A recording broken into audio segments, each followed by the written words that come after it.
Pour moi, c'est réellement un besoin et je me rends compte que c'est un besoin parce que j'ai tout le temps envie d'arrêter. J'ai tout le temps envie d'arrêter d'écrire et pourtant j'arrête pas d'écrire. Je continue à le faire donc je me dis que, je pense que c'est comme ça que c'est un peu pompeux comme expression, mais je suis au monde, quoi. C'est comme ça que mon rapport au monde, il passe par l'écriture. Je comprends ce qui s'est passé dans ma vie en écrivant. Pourquoi et comment décide-t-on un jour de devenir auteur ou autrice ?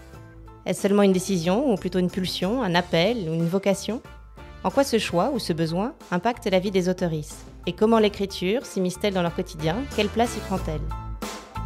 Avec Alinéa, un podcast créé par Bella, le site de la création et de ses métiers en Fédération Wallonie-Bruxelles, nous partons à la rencontre d'auteuristes belges francophones qui se confient sur leur rapport à l'écriture, ses origines et la façon dont celle-ci s'inscrit aussi bien logistiquement qu'émotionnellement dans leur vie et dans leur quotidien. Pour ce nouvel épisode, rendez-vous avec Mathieu Pirlot, qui le temps d'un coup de fil revient pour nous sur son rapport à l'écriture. Mathieu Pirlot est né à Charleroi en 1980. Après des études de journalisme à l'IEX, puis de sociologie politique à l'ULB, il devient rédacteur avant de se découvrir auteur. En 2014, l'École des loisirs publie L'amour, c'est n'importe quoi, son premier roman pour la jeunesse. Viennent ensuite 2 récits pour adolescents qui traitent pour En grève d'éveil politique et pour Summer Kids de rupture amoureuse. En 2017, Rouge, un texte court sur la paternité, sort aux éditions Thierry Magnier. Il écrit également des textes d'albums illustrés par Maria Deck, Françoise Breu ou Baptiste Amsalem. Il collabore d'ailleurs avec ce dernier sur la série Lino, dont les 2 premiers volumes sont parus à l'École des loisirs dans la collection 9. Le 3e tome est prévu pour 2023. Je suis Aurore Engelen et vous écoutez Alinéa.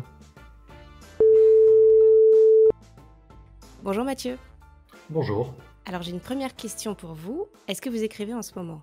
Oui, j'écris en ce moment. J'ai commencé à travailler sur un roman qui est assez important pour moi. C'est une idée que j'ai en tête depuis un long moment et j'ai tourné beaucoup autour de cette idée et je pense avoir trouvé la porte d'entrée. Donc oui, j'écris.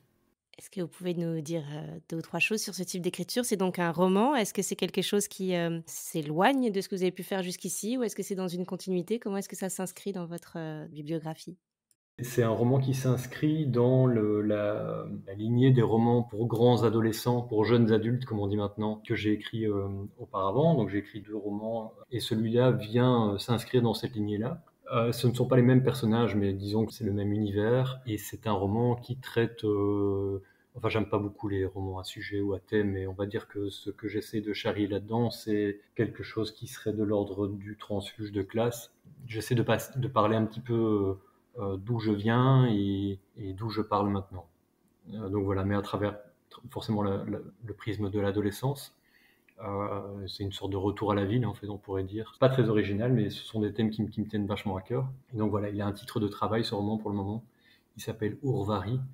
Et l'ourvari, c'est un mot que j'ai découvert récemment dans un roman de Victor Pouchet. Et c'est une ruse qu'utilisent les gibiers pour balayer leurs traces quand ils sont poursuivis par les renards ou par les chiens ou par les chasseurs. Donc voilà, l'idée, c'est de revenir sur ses propres traces pour semer le chasseur. On va justement revenir sur les traces de l'écriture chez vous. Est-ce que vous vous souvenez de la première fois où vous avez écrit et de ce que vous avez écrit ? Je ne pourrais pas dire la première fois, je n'ai pas vraiment de souvenir de la première fois où j'ai écrit, mais je me souviens de la première fois où j'ai écrit quelque chose de significatif. J'ai d'abord écrit une nouvelle quand j'avais 14-15 ans, quelque chose d'assez mauvais, assez mal écrit, qui tournait autour d'une sorte de réinterprétation du portrait de Dorian Gray. Et la deuxième chose assez significative que j'ai écrite, donc j'ai fait l'IEX, je fais une école de journalisme qui s'appelle l'IEX, et on nous avait demandé d'écrire une nouvelle radiophonique. Et je me souviens avoir écrit le texte de cette nouvelle radiophonique d'anticipation, bourré de grosses ficelles et de clichés. Mais j'étais allé au bout. C'est quelque chose que je dis parfois quand je rencontre les enfants dans les classes, c'est qu'il y a beaucoup de gens qui commencent à écrire et il y en a peu qui terminent. Et donc là, j'avais terminé, donc j'étais content. Est-ce que cette réussite, le fait d'avoir terminé, a été un déclic ? À quel moment est-ce que vous vous êtes dit que vous vouliez écrire et que ce serait votre métier ou que ce serait comme ça que vous vous définiriez dans la société ? Alors moi j'ai beaucoup de mal à dire que je suis écrivain. D'ailleurs j'utilise le mot plutôt d'auteur parce que je sais pas très bien pourquoi, mais j'ai encore du mal à me prendre un peu au sérieux. Enfin, j'évite d'ailleurs de me prendre au sérieux en général, mais j'ai un peu du mal à me dire écrivain, etc. Je trouve que c'est un mot qui est trop fort pour ce que j'essaie de faire, qui est un peu, le costume est trop grand et je flotterais dedans, je pense. Je pense que le fait de me dire auteur est plus simple pour moi et c'est moins de pression. Moi, j'ai dit très très longtemps que je voulais écrire avant de commencer réellement à écrire. J'ai commencé à fanfaronner là-dessus. Je pense que c'était l'adolescence parce que quelque part ça posait un peu son homme. Ça faisait bien, ça faisait un télo, ça donnait un petit truc avec les filles, je pense. Mais j'écrivais pas du tout en fait, j'écrivais quasiment pas. Et je lisais énormément, je fantasmais beaucoup la figure de l'écrivain. Je me souviens quand même d'une période de ma vie où j'ai énormément lu François Sagan. Et donc cette espèce d'imagerie germanopratine, jazz, alcool, cigarette, histoire d'amour, voilà, ça me plaisait beaucoup. Et donc je pense que je fantasmais quelque chose là-dessus. Ensuite, j'ai commencé à écrire, mais quand j'ai commencé à écrire, moi j'ai commencé par écrire des scénarios de bande dessinée, et donc j'étais plus du tout dans la posture d'écrivain, quoi.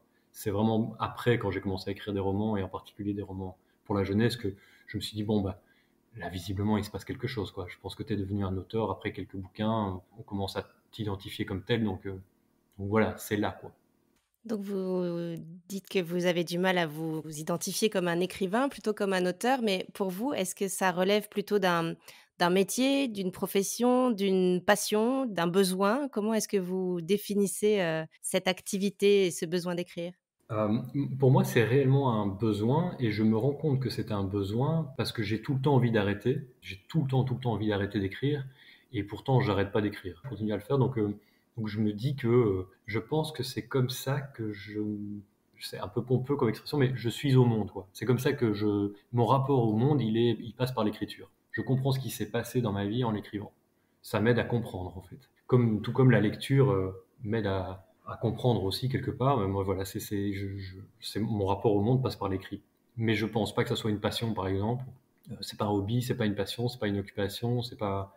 En l'occurrence, pour moi, c'est pas tout à fait une profession parce que c'est pas comme ça que je gagne ma vie. J'ai un autre emploi quelque part qui est aussi dans la rédaction, mais c'est pas c'est pas de la fiction. Donc, oui, j'en ai besoin. Ce qui est vrai, ce que j'observe depuis quelques années, je dirais 2 ou 3 ans, c'est que je suis dans un rapport beaucoup plus professionnalisant à l'écriture qu'il y a encore quelques années, quoi. C'est-à-dire que maintenant que j'ai quelques bouquins qui ont un peu marché, des parutions régulières, voilà, j'ai une série en cours, par exemple à l'école des loisirs, etc. Et donc avant, j'écrivais un peu quand j'en avais envie. Je veux dire, si j'écrivais pas, c'était pas grave.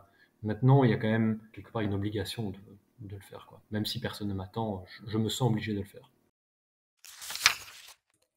Je voudrais justement, revenir sur la place que ça prend dans votre quotidien et vous demander si vous écrivez souvent et si vous avez des horaires ou une discipline. Comment est-ce que vous organisez ces temps d'écriture?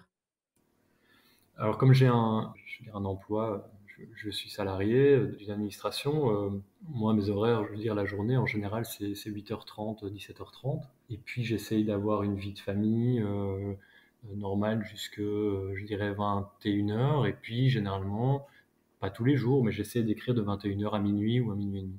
Ça c'est plus ou moins mon horaire d'écriture. Alors dedans, il faut évidemment compter le samedi, le dimanche, les jours fériés, les vacances.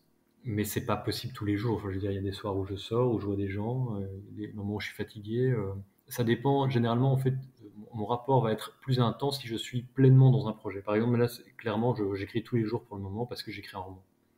Mais entre 2 livres, je peux procrastiner un maximum. Mais j'aurai toujours la culpabilité de ne pas écrire. J'ai encore expliqué ça ce matin à des enfants. J'aurais dit de toute façon, pour moi, le rapport à l'écriture, c'est frustration et culpabilité. C'est d'un côté la frustration de n'être que l'auteur que je suis, avec les moyens qui sont les miens, et donc d'être tout le temps frustré par rapport à ça, et de l'autre côté, la culpabilité de ne pas plus écrire, de ne pas mieux écrire, de ne pas être plus rigoureux. Donc voilà, et pourtant, j'y reviens, oui, inlassablement et inexorablement. C'est très étrange. Je pense que fondamentalement, je rêverais de pouvoir me débarrasser de ça.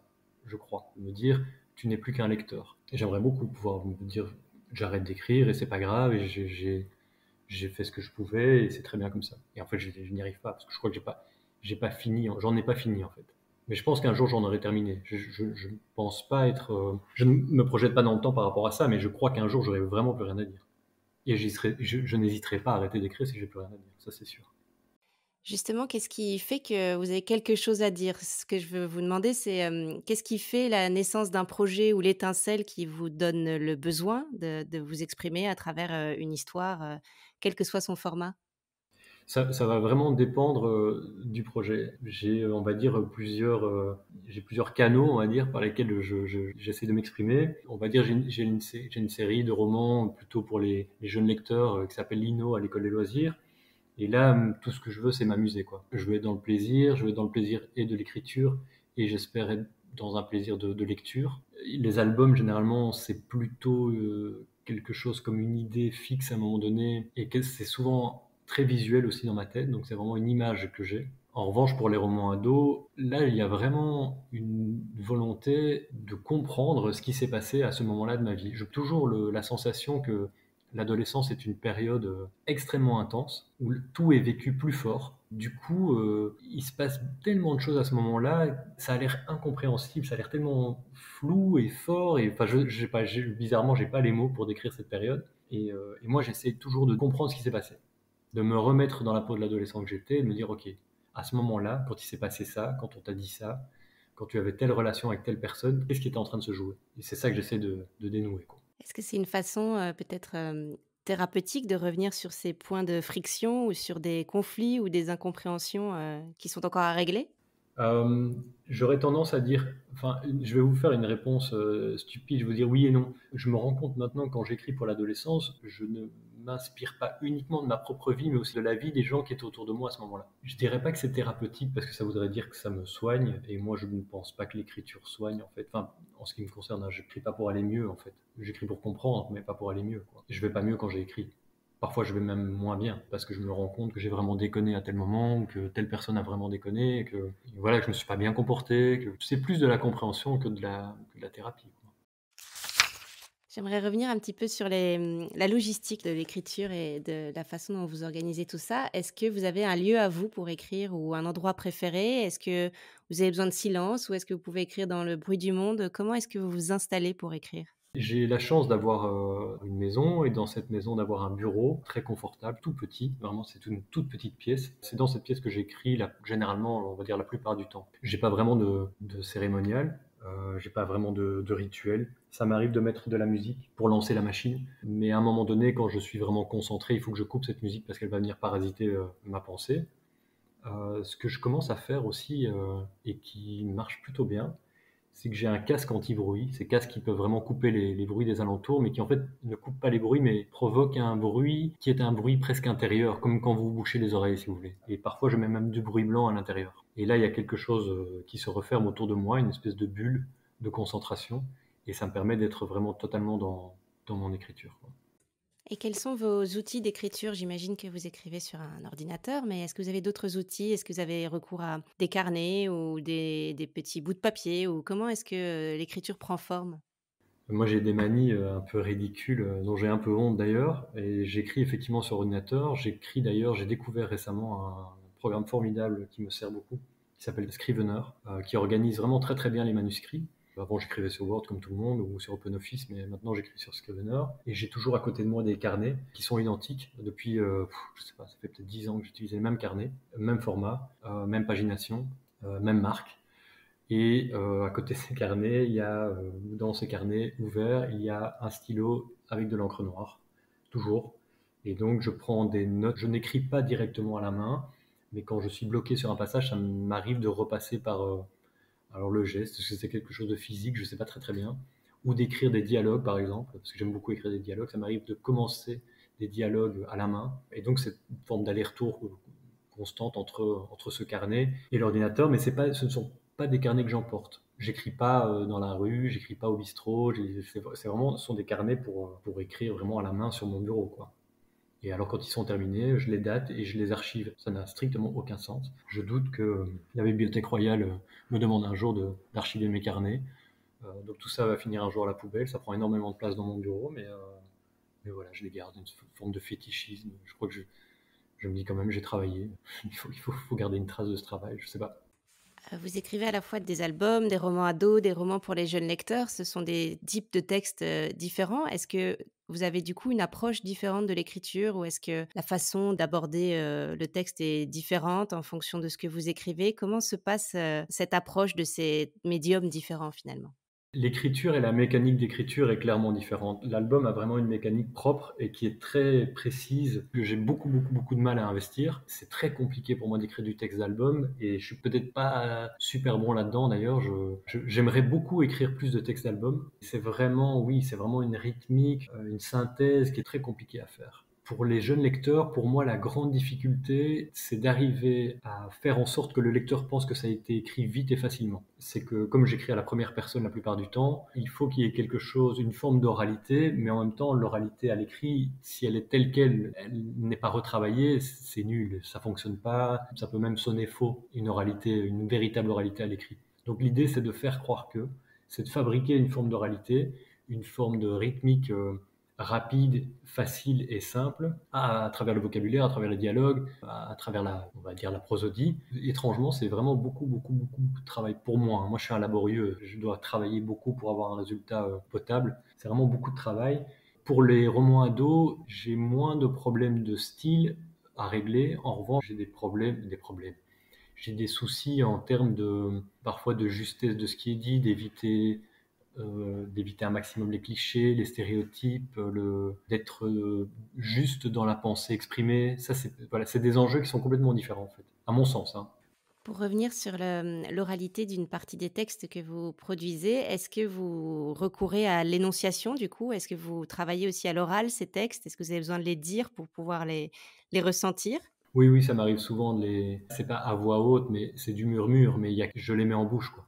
Clairement, il faut qu'ils sonnent, même si c'est une oralité, si c'est une lecture, en fait. C'est pas joué, par exemple. Il faut que l'écriture impose le rythme de lecture. Ça, c'est important pour moi. Et il faut que les dialogues sonnent justes. Et ça, c'est quand même pas super simple tout le temps non plus. Il faut faire attention de ne pas faire trop jeune, en fait. Parce qu'il n'y a rien de plus ringard que quelqu'un qui essaie de faire jeune. Donc ça, il faut faire attention aussi, par exemple. Et comment on fait justement pour nourrir, cette écriture, ces dialogues? Est-ce que ça passe par beaucoup d'observations, des lectures? Comment est-ce que vous nourrissez votre inspiration? Pour les jeunes lecteurs, moi j'ai été enseignant pendant longtemps et donc j'ai beaucoup observé les élèves qui avaient l'âge de mes personnages. Donc c'est quelque chose que je connais bien. Et je les ai beaucoup écoutés, la manière dont ils parlent et la manière dont ils interagissent, les enjeux aussi. Qu'est-ce qui est important pour eux? Il y a un âge où il y a des choses qui sont importantes pour eux, qui sont totalement futiles pour nous. Et ça, par exemple, c'est quelque chose qui m'a beaucoup marqué. J'ai enseigné pendant plus de 10 ans, donc ouais, j'étais super attentif à ça. Et en parallèle, quand j'ai commencé à écrire les linos, je n'étais plus moi-même enseignant, mais ma fille avait l'âge du personnage. Et donc, quand elle rentrait de l'école, elle me racontait quand même pas mal de trucs. Et beaucoup de choses qu'elle m'a racontées ont été en tout cas le départ ou la pièce centrale, on va dire, de certaines histoires de linos. Et elle est ma première lectrice, donc elle valide quelque part à un moment donné aussi le vraisemblable, quoi. Le mentir vrai, comme dit Maurice Lomré, c'est ça. En fait, il faut essayer. Moi, ce que j'aime le plus quand même, au final, c'est créer du réel, quoi. Quand vous êtes plongé au cœur d'un projet, est-ce que c'est quelque chose qui vous obsède, qui peut aller jusqu'à, par exemple, vous réveiller la nuit ou revenir vers vous en pleine balade en forêt? Est-ce que c'est quelque chose qui est tout le temps présent? Moi, je suis tout le temps avec mes projets en tête, sans arrêt. C'est d'ailleurs vraiment épuisant. Je valide complètement un concept qui a été formulé, je pense, si je me souviens bien, par Malika Ferjouk. Et elle appelle ça, si je me souviens bien, l'écriture debout. Et moi, je valide complètement cette idée d'écriture debout. C'est-à-dire que quand je vide la vaisselle, quand je fais mes courses ou quand je fais à manger, mes histoires, elles sont dans ma tête. Et elles tournent et elles se construisent et mes personnages se construisent. Et il y a des arcs narratifs qui se construisent et des idées, des sujets, et des choses comme ça qui arrivent. C'est pour ça que c'est obsédant, en fait. Je me rends compte que la seule manière de me débarrasser d'une idée qui est dans ma tête, c'est de l'écrire. Tant que je l'ai pas écrite, je me dis toujours, ah, c'est quand même pas mal, il y a quand même quelque chose à faire, quoi. Et donc, moi, je peux traîner comme ça des idées. Le roman que je suis en train d'écrire, je crois que ça fait au moins 5 ans que je suis là-dessus. Mais là, j'ai trouvé la porte d'entrée. J'ai un autre projet de roman qui n'a rien à voir, où je vais essayer vraiment de totalement sortir de ma zone de confort et d'aller dans un univers qui n'est pas du tout le mien, parce que je crois que je commence un petit peu à m'encrouter. Et celui-là, par exemple, cette idée-là aussi, ça fait des années que je l'ai. Je sais ce que je veux faire, mais je n'ai pas encore trouvé comment le faire. Et justement, à quel moment est-ce que il apparaît clairement pour vous que vous avez trouvé le moyen de le faire? Comment ça se révèle? C'est la phrase, hein. C'est vraiment la phrase qui arrive. Là, par exemple, on va parler concrètement pour le roman que j'écris pour le moment. Il y avait un enjeu narratif avec lequel je n'arrivais pas à m'en sortir. Je ne savais pas très bien comment j'allais le traiter. Et puis, un jour, je comprends.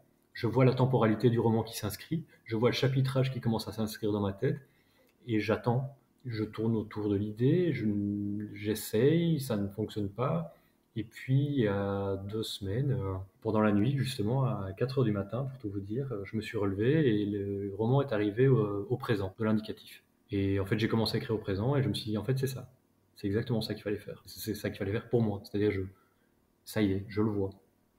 Et c'est parti comme ça. C'était une solution d'énonciation, en fait, tout à coup.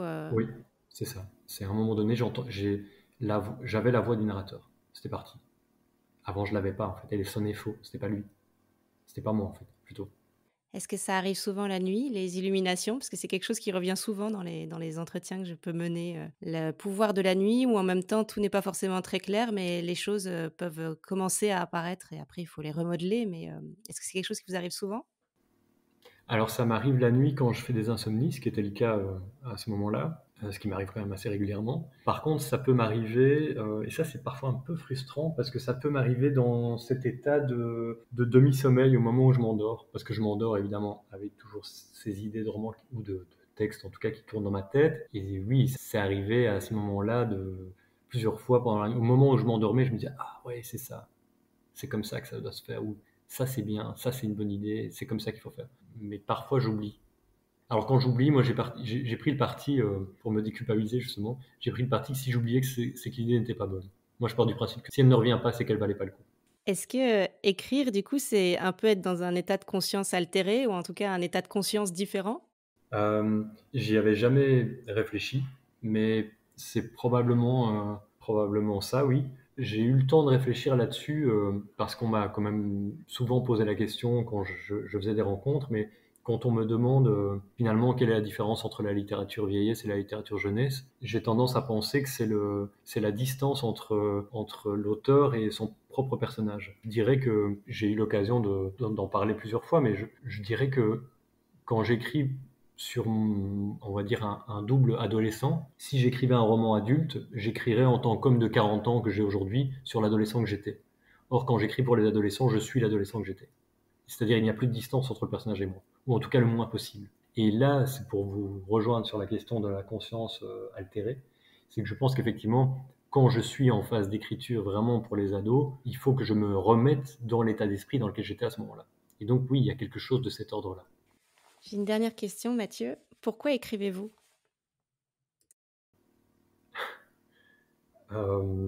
Je pense que c'est... Alors, par rapport à ce que je disais tout à l'heure, je crois que j'écris parce que je n'ai pas vraiment le choix si je veux pas devenir fou, en fait. Et c'est mon rapport au monde, parce que sinon, c'est trop absurde.